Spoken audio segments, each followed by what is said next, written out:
Assalamualaikum warahmatullahi wabarakatuh. Waalaikumsalam warahmatullahi wabarakatuh.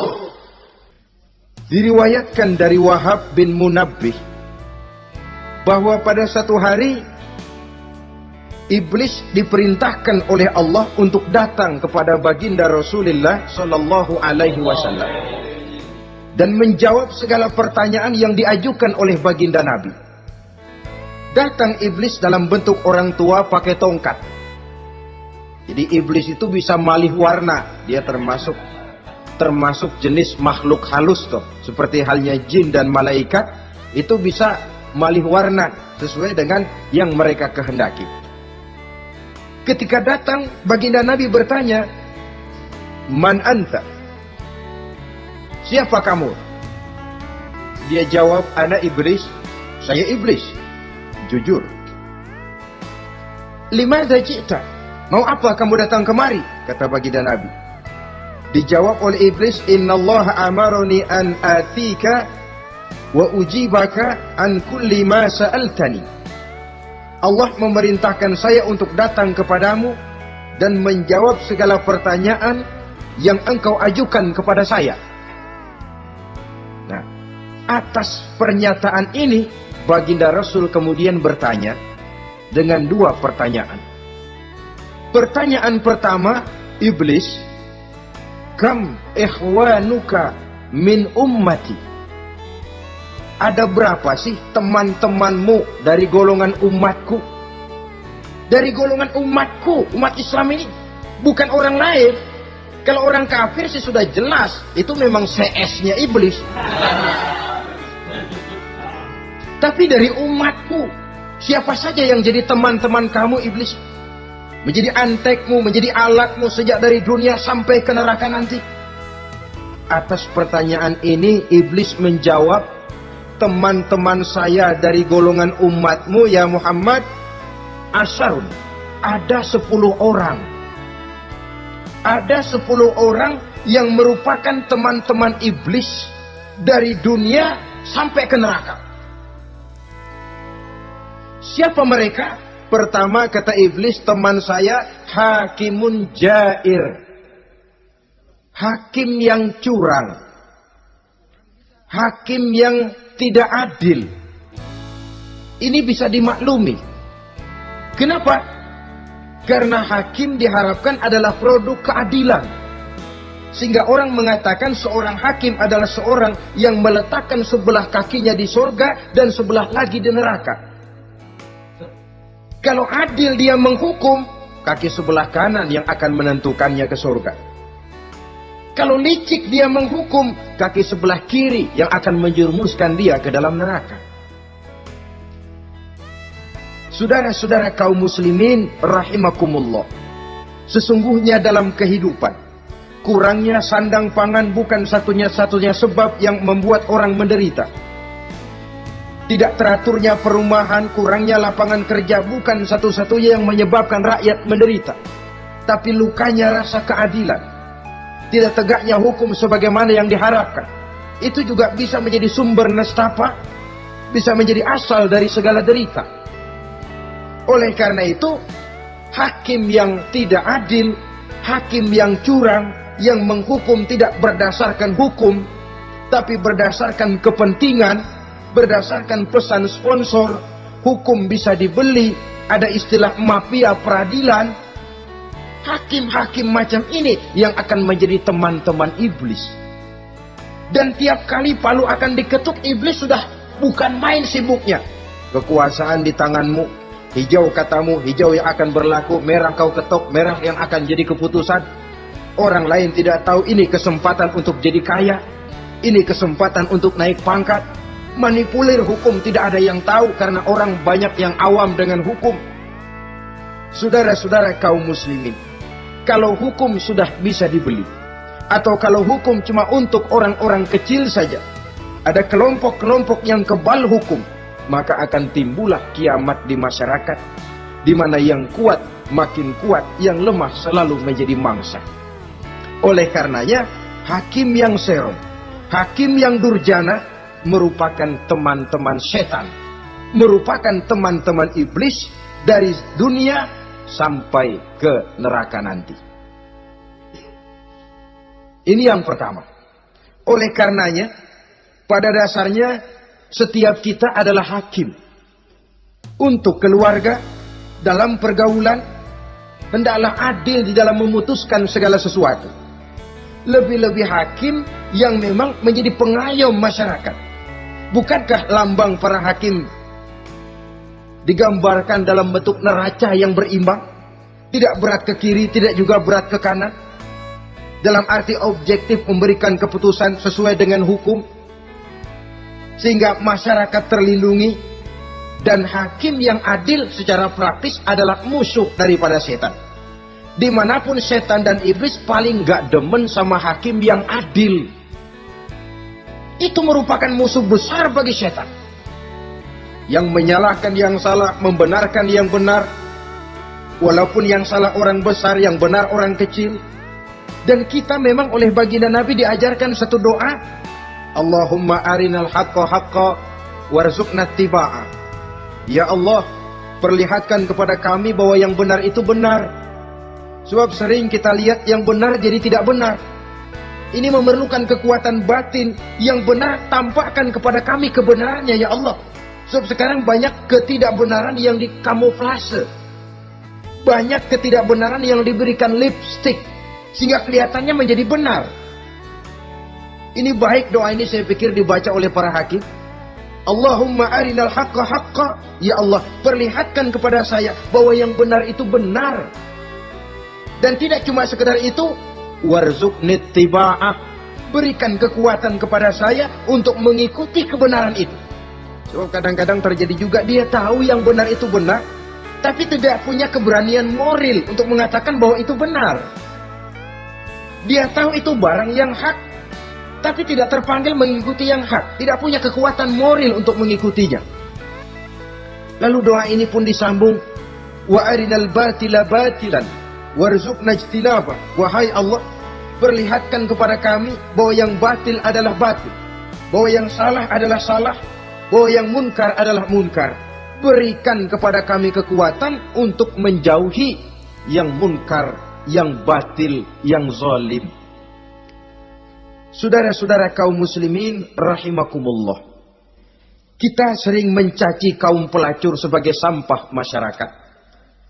Tapi sadarkah kita bahwa pelacuran di bidang hukum, pelacuran di bidang intelektual, kadang-kadang pelacuran di bidang agama, dalam arti menjual ayat untuk membela yang salah dan menekan yang benar, ini juga tidak kalah bahayanya dengan prostitusi, pelacur-pelacur yang kita anggap sebagai sampah daripada kehidupan masyarakat itu.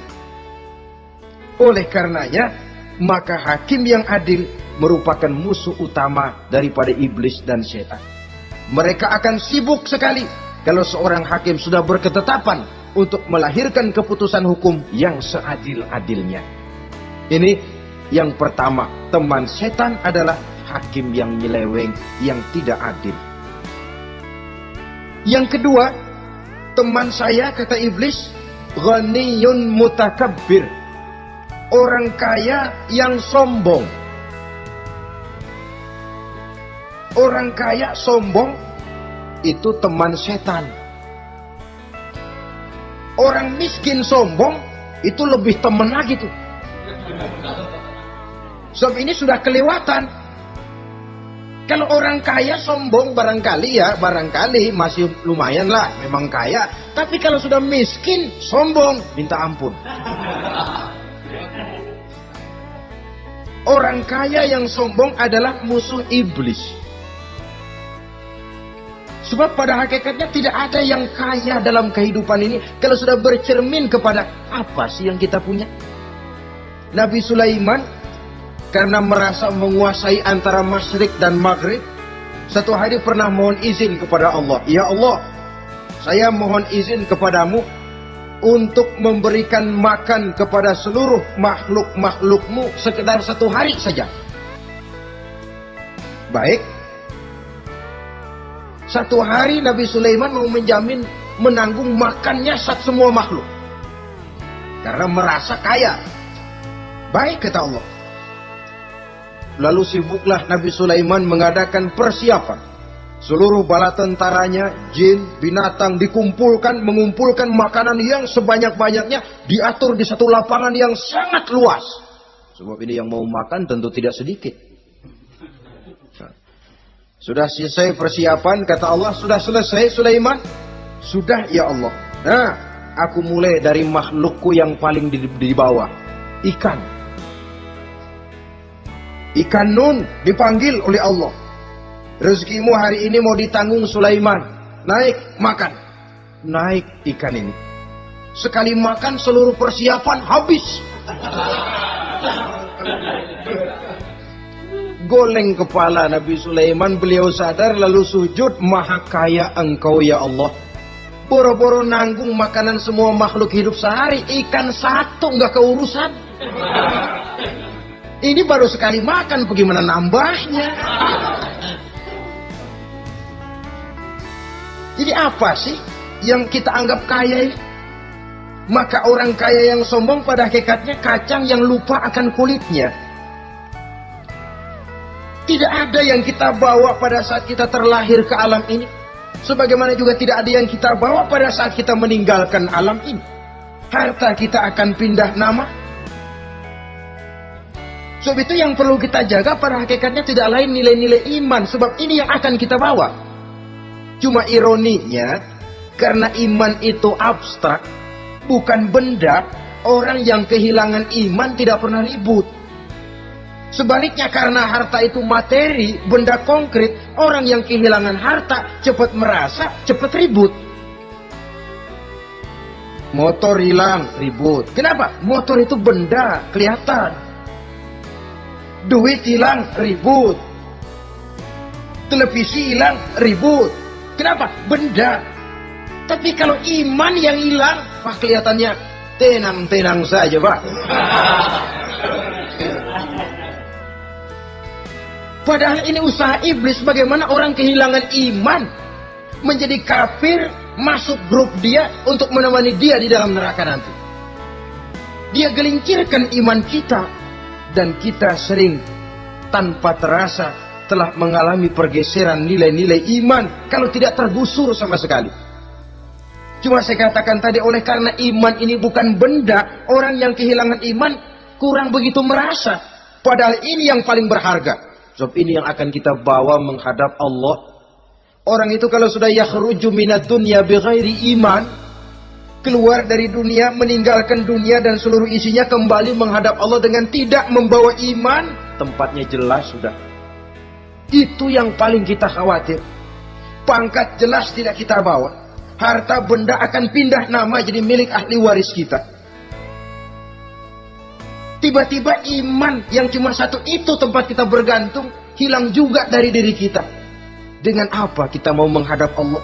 Dan kemalangan apa yang lebih besar dari orang-orang yang telah kehilangan iman pada saat dia menghadap Allah Subhanahu wa ta'ala.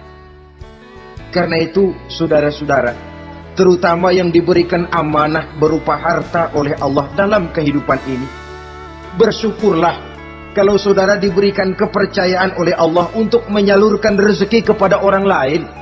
Seperti keran yang nyimpen air tapi tidak untuk dirinya, disalurkan kepada yang memerlukannya. Rezeki dia cuma lewat tangan saya. Rezeki dia cuma lewat tangan saya. Berbahagialah orang kalau dipercayai Allah untuk menyalurkan rezeki kepada orang lain. Artinya agen. Yang ditunjuk jadi agen Allah, kok nggak bangga? Kalau sudah kemari cara berpikir, insya Allah rasa bakhil bin pelit alias medit bin koret. Itu insya Allah nggak ada. Kan kadang kita berpikir, yang nyari duit gue setengah mati, lu datang-datang mau minta aja pala lo. Kan itu toh kadang-kadang cara kita berpikir. Ya boleh jadi lalu terasa berat. Tapi kalau kembali kepada kesadaran, barangkali alhamdulillah rezeki dia cuma lewat tangan saya. Kalau saya nggak ngasih dia, barangkali nggak semudah ini saya dapat rezeki. Allah mudahkan rezeki saya karena saya sering membantu orang-orang yang memang memerlukannya. Andai kata saya nggak membantu mereka, belum tentu rezeki selancar ini. Tidak lalu enak aja. peras keringat gua banting tulang, pergi pagi pulang sore, lu datang-datang nada aja. Berbahagialah orang jikalau sekali lagi dia dijadikan agen oleh Allah untuk menyalurkan rezeki kepada mereka yang memang memerlukannya. Kalau tidak ke arah itu kita berpikir, yang timbul bakhil. Bakhil lalu bermegah-megah dengan hartanya, timbul kesombongan. Senang lihat orang susah, lalu dia sendiri dengan hartanya cuma to show only, pameran. Lewat di kampung, senang kalau orang melotot, lihat mobilnya yang serba mengkilap, sepatunya yang serba mahal. Senang kalau, wah, semua gaya hidupnya serba jet set, wah, wah, wah. Senang betul kalau melihat orang sudah serba bengong lihat keadaan dia. Timbul takaburnya, sombongnya, ngenyek kepada yang lain.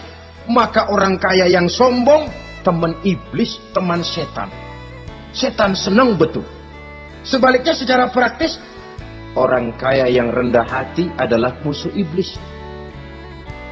Saudara-saudara kaum muslimin rahimakumullah. Lain memang. Kalau kita diberikan ilmu di akhirat nanti, pertanyaan cuma satu, ilmumu kau amalkan untuk apa? Kalau kita diberikan umur panjang, pertanyaan akhirat satu saja, umurmu kau habiskan di mana?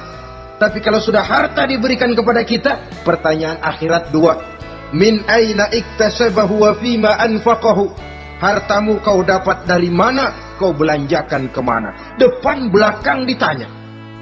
Yang ketiga, teman iblis itu tajirun khain, pedagang yang berkhianat. Baik kepada sesama teman pedagangnya karena ingin lebih maju dari yang lain. Terjadi persaingan yang tidak sehat di berbagai bidang bisnis, ataupun kepada para pembelinya dengan mengatakan barang yang baik adalah barang yang tidak baik menjadi baik. Sebab pada dasarnya apabila kaum pengusaha sudah berkhianat, akan timbul kegoncangan ekonomi.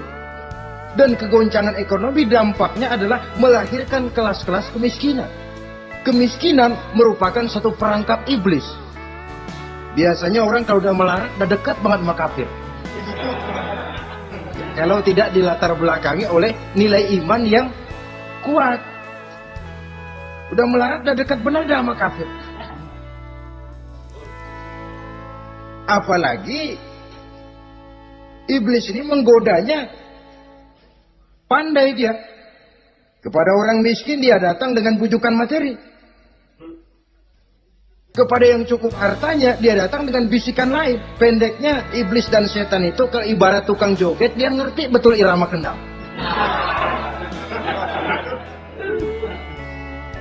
Di mana kelemahan orang itu dia selidiki, dia pelajari, dari arah situ dia masuk. Dan secara strategi perang, iblis dan setan ini posisinya memang lebih menguntungkan daripada kita. Kenapa? Dia melihat kita, kita mah nggak lihat dia. Dia bisa pelajari kebiasaan dan kecenderungan kita. Kita nggak tahu kadang-kadang kelemahan kita. Dari arah itu dia masuk. Posisi dan strateginya lebih menguntungkan daripada kita. Inilah saja yang dapat kita sampaikan pada pertemuan kali ini. Mudah-mudahan ada manfaatnya. Terima kasih dan mohon maaf. Usikum wa nafsi bitaqwallah. Wassalamualaikum warahmatullahi wabarakatuh. Waalaikumsalam warahmatullahi wabarakatuh.